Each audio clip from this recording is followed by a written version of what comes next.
Welcome. Today we're going to be looking at Mr. Ron's advanced construction site, and we're going to be focusing on the culture of note-taking he has created in that space, how students use the notes, and finally we'll be thinking about how they use it as a learning tool throughout the year.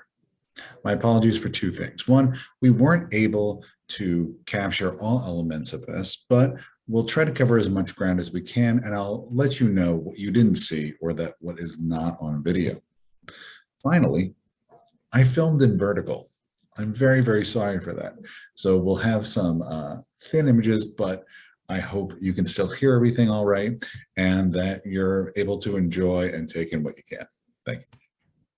Before we jump in, just a quick reminder of how instructors support note-taking. One, they give time to write and they let people know what they have to write. Two, they use graphic organizers to make sure that people know how they're supposed to organize and prioritize information.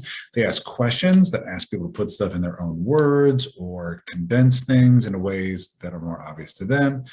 They use obvious cues to make sure that people know when and where to write. And finally, they flag vocabulary that they think people will need. As we go through this, and before we head off into Nay explaining a few of the things that are around the worksite, just ask yourself, am I seeing this? And then we can evaluate it later. Okay, so we see these Post-it notes all over the worksite. Could you walk me through a little bit, like for instance, how you use this one right here, why it's up and why you use it? Yeah. So like this one right here is telling us when we first come in, we do our attendance, and then we do our trade reflections, we take down notes, we do circle time to see what we're about to do. We get our little morning break, we get back to work, and then when we about to leave, we clean up. This is like really all the schedule that we do when we first come in. Write down the notes, do whatever we gotta do.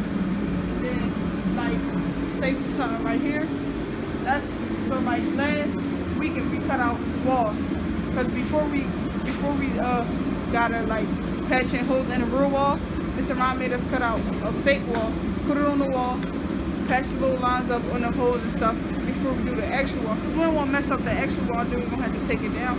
So that's what we had to do.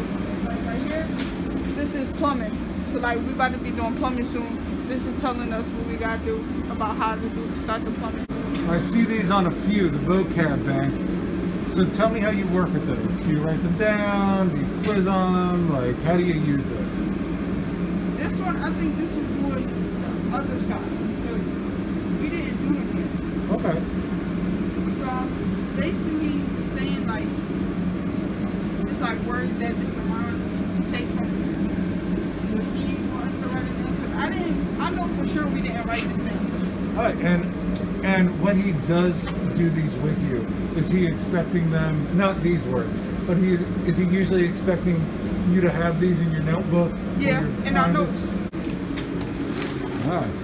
Tell me about this binder. This thing's a doozy. Okay, I got a little sloppy handwriting, but this from last weekend, so like I'm gonna start from.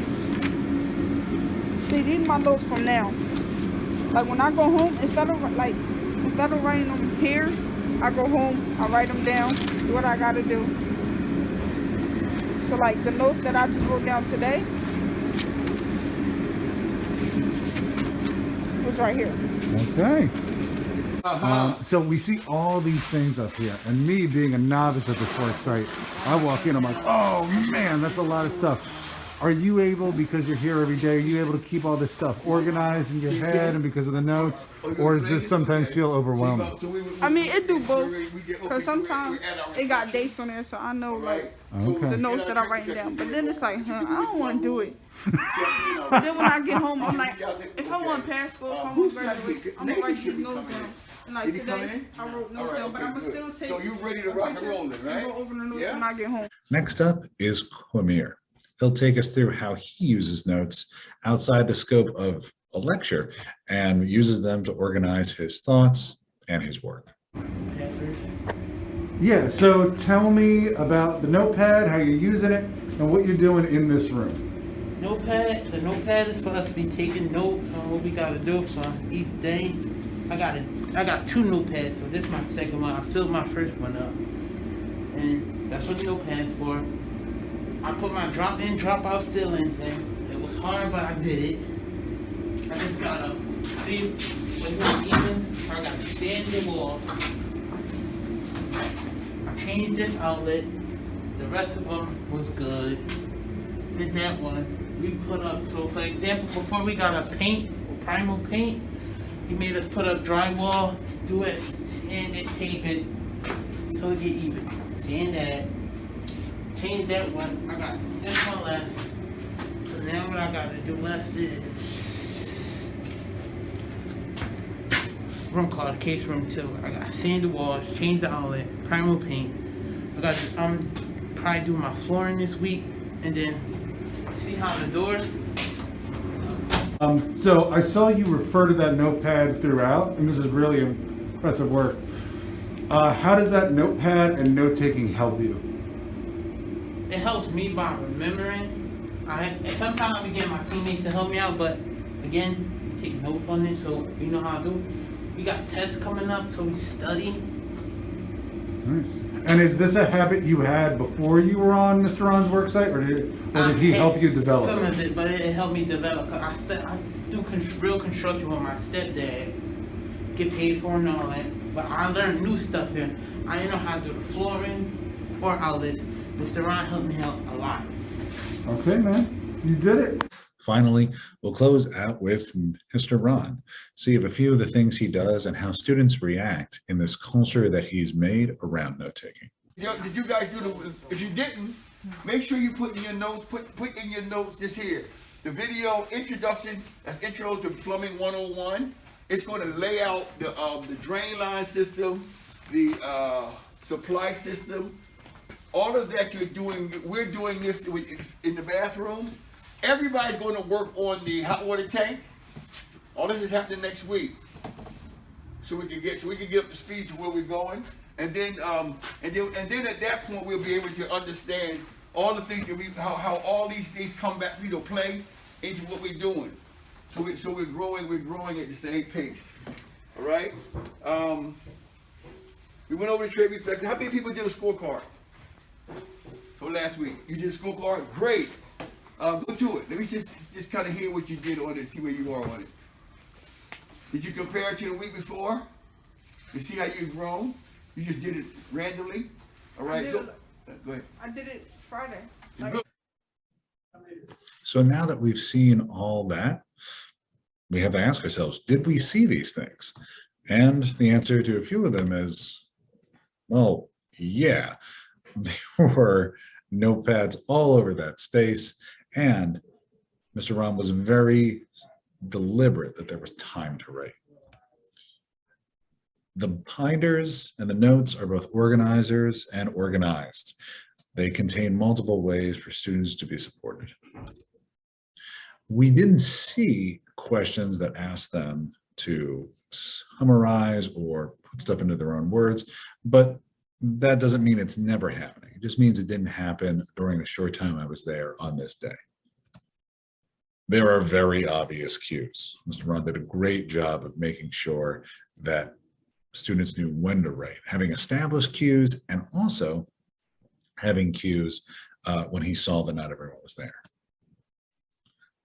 The vocabulary was written down and posted. Students were able to see what they needed and when they needed it. So we're going to just walk through some things with the praise and then brain food for the future, not just for Mr. Ron, but anyone who's using note-taking in their class. The use of clear and established cues made it a lot easier for everyone to know when and what to write. Having all those posters on the wall gave students a sense of continuity from day to day, and they could always go back if they missed anything. And finally, as you saw from what students were speaking about, there were natural consequences to not having your notes. You wouldn't know what to do. Having natural consequences as opposed to just teacher disappointment makes note-taking something you have to do to a culture that you create in the room. It's a level of accountability. For next time, whether you're Mr. Ron or anyone else, we want to think about the benefits of interactive notes versus speaking to your audience. Sometimes you just need to speak and convey information. Other times it's helpful for the person on the receiving end to be able to stop, answer questions, combine information. Circulation when possible. Even on a work site, if giving a prolonged writing task, it's best to shut your voice off and give people time to write. Use that time to walk around and see what they're writing. Are they writing in the right space? Are they prioritizing the right information? And finally, balance in volume. Not the sound of your voice, but rather how much you give, when you give it, and what you expect.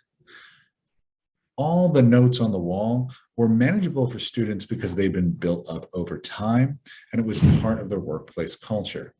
However, they walked in on day one and that was all there. That would have been overwhelming and it would have been hard for them to prioritize the information they need. Make sure that you're giving students what they need when they need it. Special thanks to May, Quamir, Mr. Ron, Amari, Brymir, and Ms. Shannon, who were there today and really helped me get a sense of the workplace and what it entails. Really appreciated all your time. And I hope the videos you saw today were as helpful for you as they were for me. Have a great one.